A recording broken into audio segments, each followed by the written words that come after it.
these are the 10 most wholesome South Park episodes ever. Starting at number 10 with when Kyle showed he's the best character on South Park in the episode Ike's Wee Wee. Kyle invites Stan, Cartman, and Kenny to his younger brother Ike's bris, which is a circumcision for Jews. But the boys mistake this as a ceremony where they'll cut off Ike's pee-pee. So now, scared for Ike, Kyle tries to find a way to hide his brother from his parents and the circumcision process as a whole. Kyle puts Ike on a train to Lincoln, Nebraska, and makes an Ike-style doll out of meat bones in an attempt to not arouse his parents' suspicions. That is one wild plan. This backfires and the doll is mauled by a rabid dog that subsequently gets run over by a truck, which leads Kyle's parents to believe that Ike is instantly dead. The next day, a funeral is held for Ike's passing. However, at the funeral, Kyle finds out that Ike is not his biological brother, and so Kyle declares him as no longer being his brother and reveals the truth to his parents. They were shocked by the news and grounded Kyle. They were also able to retrieve Ike from Nebraska, thankfully. The day of the bris arrives, and Ike is still set to getting it. When the mohel, the circumciser, arrives to perform the bris, Ike flees to Kyle's room in terror. Seeing Ike in distress prompts a change of heart in Kyle, and he defends his brother fiercely, before it is explained to him what a circumcision actually is. At which point, Stan and Eric decide that they want to be circumcised too. Wow, I can't believe they switched up. They watch the process, and even though the boys pass out momentarily, Kyle is relieved to see Ike unharmed. That must have been so relieving for Kyle. And number 9 is You Have Zero Friends, an episode about the time someone who had no friends became the most popular kid at school. It begins with Kyle adding shy student Kip Drord, who doesn't have any friends on Facebook, to his thriving Facebook list out of pity. But his number of Facebook friends rapidly declines after doing so, in part due to Cartman's podcast, which berates Kyle for choosing Kip as a friend and asserts nobody will want to hang out with him anymore because of that. That's just messed up. While Kyle is understanding, he just can't bring himself to delete Kip to please others. Desperate to stem the loss of friends, he asks Cartman for advice. That's when Cartman introduces him to chat roulette as a way to make new friends, which fails as most of the people on the site are online predators. Good prank, Eric. But luckily, he was able to find another Jewish kid named Isaiah, who agrees to be Kyle's friend, which really excites him. Meanwhile, Stan has 845,323 friends on his Facebook, who almost all of them he hardly knows or doesn't know at all, and is begged to add them. So finally, he attempts to delete his account after being annoyed at everyone asking him to add them. But Stan would find out that Facebook refuses to allow him to delete it, and then Stan is forcibly transported by the software into the virtual world of Facebook, where he meets profiles of everyone he knows. However, these people can only communicate in Facebook lingo and are forced to engage in Facebook activities such as Yahtzee. So Stan plays Yahtzee, and after unexpectedly winning on the first roll with an immediate Yahtzee, which deleted his opponent in the process, Stan escapes and finds his way to Kyle's farmtown farm. Stan orders Kyle to check out his profile status, and Kyle finds out that Stan is supposedly hosting a party elsewhere in Facebook at Cafe World. Kyle makes it to Stan's party, only to find that Isaiah has refused to be his friend because of Kip. Desperate to retain some friends, Kyle finally deletes Kip, leaving him with 0 friends. Come on, Kyle, that's a bit messed up. Kip, too, is disheartened to find his friend has abandoned him. At the party, Stan encounters his online profile, which is the form of a huge, monstrous version of himself. It challenges him to a game of Yahtzee, and Stan wins, again on the first roll with a Yahtzee, causing the profile to be finally deleted. The victory returns Stan to the real world once more, and he has now 0 Facebook friends. And Randy, upon realizing that Stan is no longer his friend, asks Stan why he deleted him. Stan explains what just happened to him and that he has sent all his friends somewhere else. Back at Kip's house, Kip is still depressed about Kyle deleting him as a friend, but is then overjoyed when all 845,323 friends Stan had prior to deletion are suddenly transferred to his account as friends. Dude, that's a good ending. That makes a grown man want to cry. At number 8 is an episode about the time when Kyle was on his deathbed. In Cherokee hair tampons, The episode begins with Kyle suffering from kidney failure due to diabetes. And so his mother, Sheila, buys a Native American medicine called Cherokee hair tampons from a holistic medicine store owned by Misinformation, which is a store that attempts to heal illnesses spiritually. Everyone in the city is so hooked on holistic medicine that Misinformation can even get away with selling coat hangers as dream catchers for very high prices. The medicine obviously doesn't work, and so after finding out, Stan goes to ask Dr. for help, and the doctor says that Kyle will die unless he gets a kidney transplant. And the only other person available with a compatible blood type is Cartman. Stan tries to convince Cartman to donate his organ, but obviously he refuses to do it unless he gets $10 million in exchange. Upset at Cartman's cold-heartedness, Stan tries to get all his friends to help him take Cartman's kidney by force. However, only Kenny, Butters, and Timmy show up to help. When Stan expresses disappointment, Butters mentions that Clyde would have come too if there hadn't been tacos for dinner. An attempt to sneak into Cartman's house and cut his kidney out while he sleeps proves to be useless since he wears a kidney blocker 2000. Now given up, Stan grieves with Kenny over Kyle's pending death at the hands of holistic medicine. Sheila brings a very weak and gravely ill Kyle in for a spiritual healing by misinformation so-called Native Americans, who she claims to have made the Cherokee hair tampons. To the shock of the citizens, the Native Americans take one look at Kyle and declare that he is in need of a doctor, and they're actually Mexicans. The two Mexicans reveal to the townsfolk that misinformation is a fraud who convinced everyone that they were Native Americans and that they had simply neglected to set the record straight. Furious of being scammed, the townsfolk attack and beat misinformation to death, and Stan declares that he has a plan to get Kyle a kidney. So he's going to get Eric to sign a form that essentially allows him to get Eric's kidney. The way he would do it is by getting Cartman's mom to open the kidney blocker to spread ketchup on his bed to trick him that his kidney was missing. Eric would then march to Stan's house and recover a fake kidney that Stan would give to him. After, Eric would go to the doctor and arrange to have it put back in, but that's when he would sign a release form which had a clause in it that allowed Stan to take his real kidney for Kyle. Fortunately, this plan works, Cartman is angered, but by the end, Kyle was better. That was a really close call. And number 7 is an episode that forced the boys to learn how to sing together called Elementary School Musical. Stan, Kyle, Eric, and Kenny realize that apart from them, everyone at school loves the High School Musical film series. The 4 boys repeatedly witness the rest of South Park Elementary collectively break into song and dance in the spirit of the series. Unaware of what High School Musical is, the boys watch one of the films, but dislike it, and vow never to become a part of this fad. However, Stan ultimately decides to join the trend after finding out his girlfriend Wendy is becoming close with a popular 3rd grader called Bryden Guillermo, since they tend to share lead roles in the musical routines. Stan talks to Bryden to convince him to quit the routines, but Stan would find out Bryden would prefer to play basketball instead of performing. It's revealed that Bryden only sings and dances because his theater-crazed father forces him to do so. Stan pressures him to try out with the basketball team anyway, because he wants to do that. Although Mr. Guillermo is shown to be abusive to his family, Bryden eventually stands up for himself and joins the team. Meanwhile, Stan tries to convince Kyle, Cartman, and Kenny that they cannot go against the tide anymore if they want to be liked. The boys agree, and the next day at school, the 4 boys perform a song along with an equally elaborate dance routine about the importance of following one's dreams. However, upon learning that Bryden has joined the basketball team, everyone else is immediately uninterested and leaves during the boys' performance to watch Bryden play basketball instead. The boys learn that the rest of the school just liked Bryden for his looks and charisma, not the fad itself.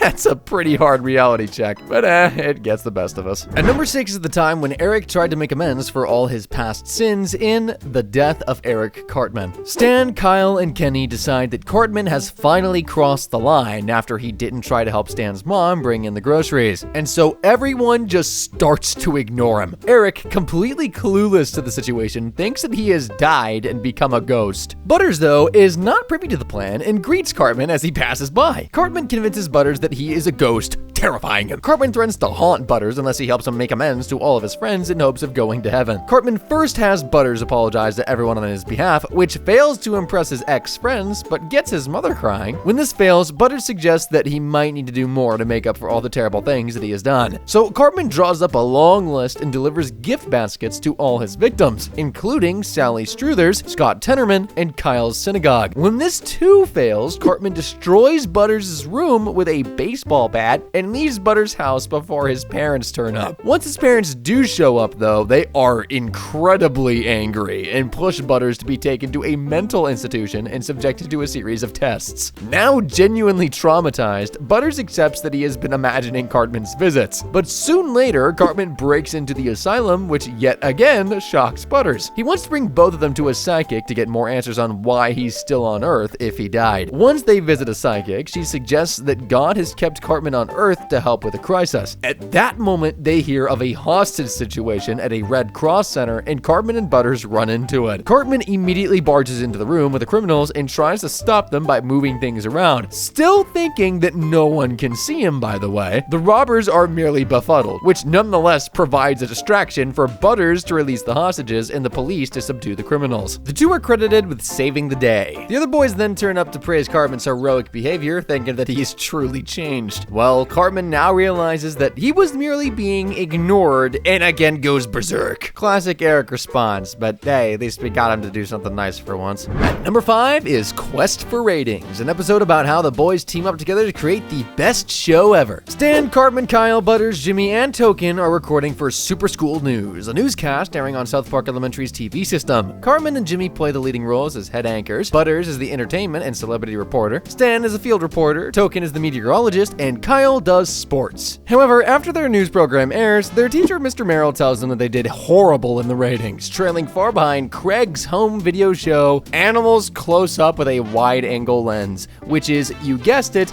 a compilation of random animals close up. The boys then pledge to make a program that'll be a ratings booster and gain the attention of all students. They rename the show to Sexy Action School News and add flashy elements including random panda madness minutes in which the newscasters spontaneously dance with pandas. But nothing seems to work. Although they did beat Craig's original series, they fall far behind his new show, Animals Close Up with a Wide-Angle Lens Wearing Hats. What an original name. To get new ideas to try to beat Craig's show, the boys decide to get high on cough medicine. They begin to experience weird hallucinations and start wandering throughout South Park, behaving very strangely. They eventually retire to their ideas room and watch Craig's show with stoned expressions and find it awesome. That's when they get the idea that Craig's show gets such good ratings because most of the school must be high on cough medicine. They then decide to produce a special report that gets cough medicine banned from school. Soon after, Craig's ratings drop and his show is canceled as the children are no longer high and therefore no longer enjoy the show. The AV teacher then suspends Craig from school and requests the removal of his testicles. Yo, chill! Satisfied with the results, it was time for the boys to get their show high ratings. But in the process, they realize that there's a con of running a successful show. Each subsequent episode has to be just as good as the last. So the boys go back to the writer's room to think of ideas for each episode, and that's when they come up with absolutely nothing and eventually just decide to give up.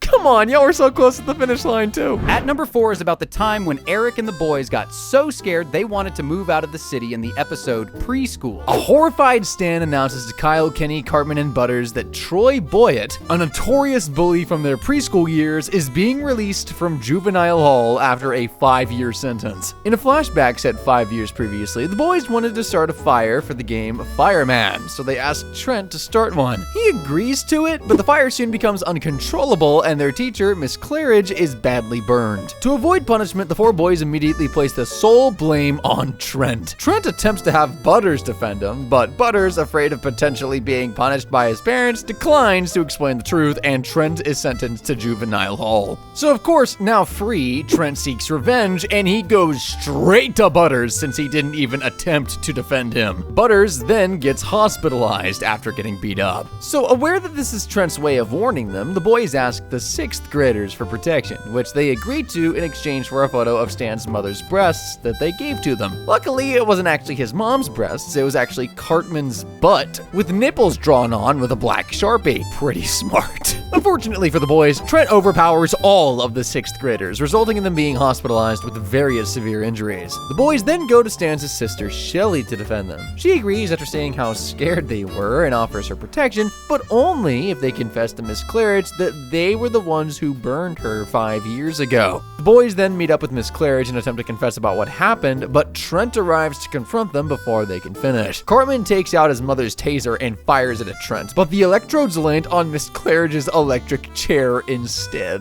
not only charging it back up after it had run out of battery, but also caused it to crash into a propane shop, which is destroyed in the resulting explosion that also sets her on fire again. But hey, she turned out fine when she walked into a fire hydrant, so all's well that ends well, I suppose. When the police arrive, the boys claim total uninvolvement regarding the incident. The police then ask Miss Claridge if Trent attempted to kill her, and she replies with no, with 2 beeps on her chair. But the police misinterpret them as yes, yes, and arrest Trent. As Trent is hauled away, Cartman taunts him with his buttocks. That was another very close call for the boys, but it would have been satisfying to see Eric get humbled too. At number 3 is one of the most tear-jerking episodes in South Park history, called Tweek X Craig. PC Principal and Wendy host an assembly to introduce students to the Asian art of yaoi. However, the drawings made for the assembly is of Tweek and Craig engaging in homosexual activity. Tweek and Craig are brought into the principal's office, where they both assert that they are not gay, but Principal ignores their denial and tells them that if there is a relationship between them, they must have affirmative consent, which angers them even more. Later at Whole Foods, Craig's father, Thomas, is congratulated for Craig being gay, but he's unwilling to accept this, which is the opposite of how Tweek's parents reacted. His parents celebrate and accept his gay status by rewarding him with money, despite Tweek still denying being gay. As Cartman ponders the relationship of Tweek and Craig, his Cupid-like alter ego, Cupid Me, appears to visit Craig in his sleep and shoots him with a love arrow to help with their relationship. However, the next day at school, the growing tension between Tweek and Craig leads them to shouting at each other. But it's just dismissed as a lover's quarrel, so they're given money and dismissed without punishment. This leads Craig to convince Tweek to announce that they are gay and then stage a fake breakup in order to put the matter to bed, which they agree to. But Tweek gets a little too carried away with his performance, portraying Craig as a manipulative cheater and himself as the wronged party. Craig becomes massively unpopular, with yaoi artists getting even more inspired by Tweek's heartbreak. Eventually, Tweek apologizes to Craig for making him appear to be manipulative, but Craig rejects his idea to pretend to get back together. Thomas becomes willing to accept his son thanks to a love arrow shot by Cupid Me and encourages Craig to be gay and gives him money. Tweek and Craig reunite and begin holding hands together in public and playing games. That's pretty wholesome. At number 2 is Super Fun Time, an episode that showcases the best moment of Eric and Butters together. Mr. Garrison takes his 4th grade class on the field trip to Pioneer Village, a 19th century themed living history museum where actors perform as if it was 1864 and never break character. Cartman is forced as punishment to take Butters as his partner since no one wants to be with him. Garrison tells Butters not to let go of Cartman's hand until they're back on the bus,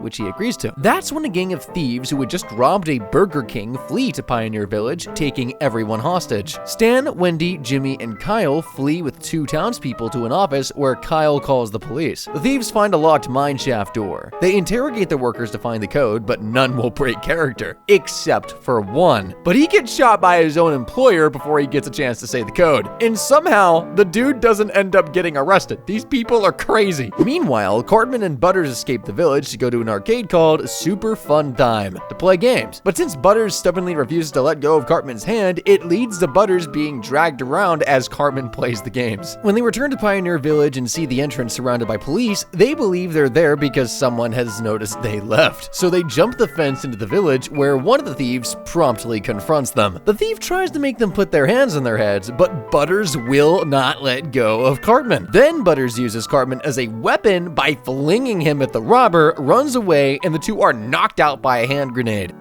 That escalated quickly. The blast makes the robbers investigate, leaving only Franz, the leader, guarding the hostages. Then Stan points to him and gives the village criminal Murderin' Murphy an in-character reason to attack him. The police come in and raid the camp. They engage in a shootout with the thieves, most of whom are killed, while Franz is cornered and arrested. The workers finally break character since their working shift is over and leave to enjoy some festivities.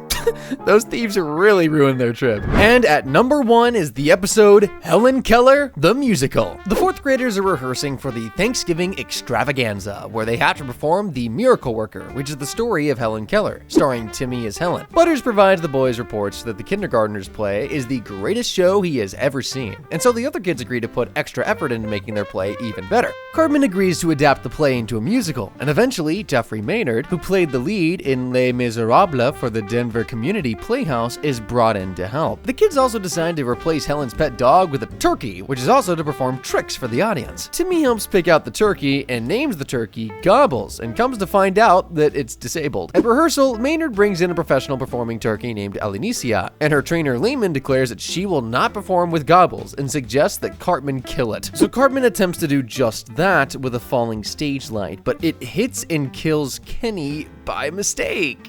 Poor Kenny. Eventually, Layman tells Timmy that animal control is going to take Gobbles from him because he is disabled, and Timmy reluctantly lets Gobbles go. But soon Timmy realizes he was lied to about animal control, so he leaves to rescue Gobbles, who has been found by a slaughterhouse and is now being pursued by Jimbo and his hunter friends. Gobbles survives the slaughterhouse due to his limp neck, meaning that he is not decapitated, along with the healthy turkeys, but is subsequently found by Jimbo and Ned. They shoot him, but Timmy arrives just in time to jump in the way of the bullet. Timmy does end up surviving, but a guilty Jimbo asks if there's any way he can make it up to Timmy, and that's when Timmy gets an idea. Timmy, Gobbles, Jimbo, Ned, and the rest of their hunter friends go to the Thanksgiving extravaganza and shoot Alenicia, killing her to Layman's horror. While Timmy cheers, Cartman and Kyle arrive, with Cartman announcing that they're ready for Alenicia, but then they see the bloody body of hers. Cartman curses at the hunters for ruining the finale, but Kyle directs everyone's attention to Gobbles. Gobbles then goes up on stage and jumps through the ring of fire during the grand finale, and the audience, following a stoned Principal Victoria's lead, gives a standing ovation. In the end, the kindergartners' play is finally shown to be just a song to the tune of Old MacDonald Had a Farm about the first Thanksgiving, ending with them setting off a small confetti cannon which scares one kindergartner into fleeing the stage. The performance is less than a minute long, and the fourth graders become disappointed that by listening to Butters, they had worked their asses off for that, and promptly get mad at him. Because it turns out that, in reality, Butters just liked the play and declared it amazing. I wouldn't be able to trust Butters after that. Let me know if I missed any episodes, and I'll make a part 2. Thanks for watching, y'all.